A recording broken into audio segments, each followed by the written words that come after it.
प्रश्न है, आइंस्टीन का प्रकाश विद्युत समीकरण निगमित कीजिए।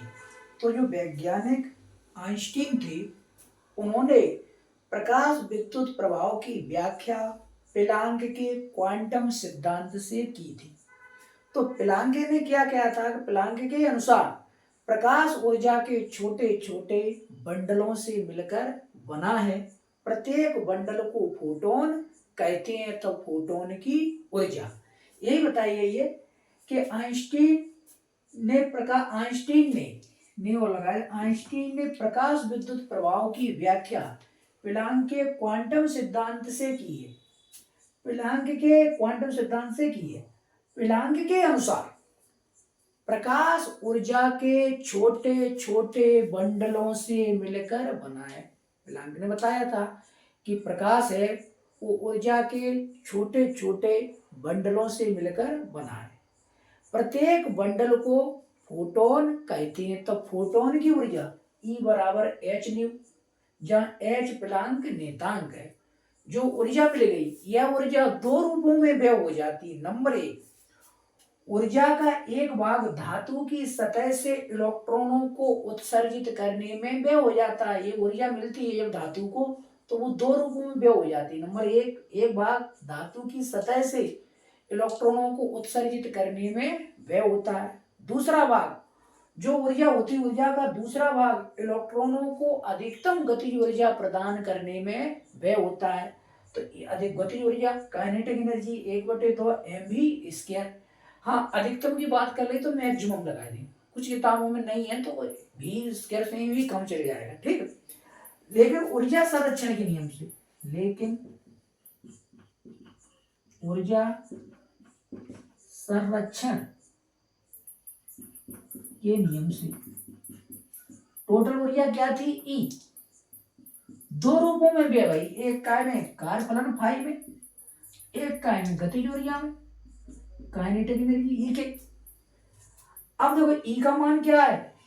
एच न्यू, और फाई ही का मान क्या होता है? ये होता है फाई बराबर एच न्यू जीरो, दहली आवृत्ति और कार्य फलन में संबंध, ठीक है। तो यहां भी लिख सकता हूं कि अर्थात फाई बराबर एच न्यू जीरो। तो ये समीकरण 2 मान लेना, इसे 3 मान लेना, कोई जरूरत नहीं, ठीक। अब देखो फाई का मान रख देंगे एच न्यू जीरो, और इसका मान 1/2 mv² और मैक्सिमम। अब देखो आंसर ही आ गया। एच न्यू को इधर भेज दे, एच न्यू जीरो, तो एच न्यू और इधर आ जाएगी, क्या हो जाएगी? Minus H nu zero equal to 1/2 mv² maximum. यही आइंस्टीन का प्रकाश विद्युत समीकरण है। तो एक बार यार फिर हम समझा दे रहे हैं। तो वैज्ञानिक आइंस्टीन थे। आइंस्टीन ने प्रकाश विद्युत प्रभाव की व्याख्या प्लांक के क्वांटम सिद्धांत से की थी। तो प्लांक के अनुसार प्रकाश ऊर्जा के छोटे छोटे बंडलों से मिलकर बना है। प्रकाश ऊर्जा के छोटे छोटे बंडलों से मिलकर बना है।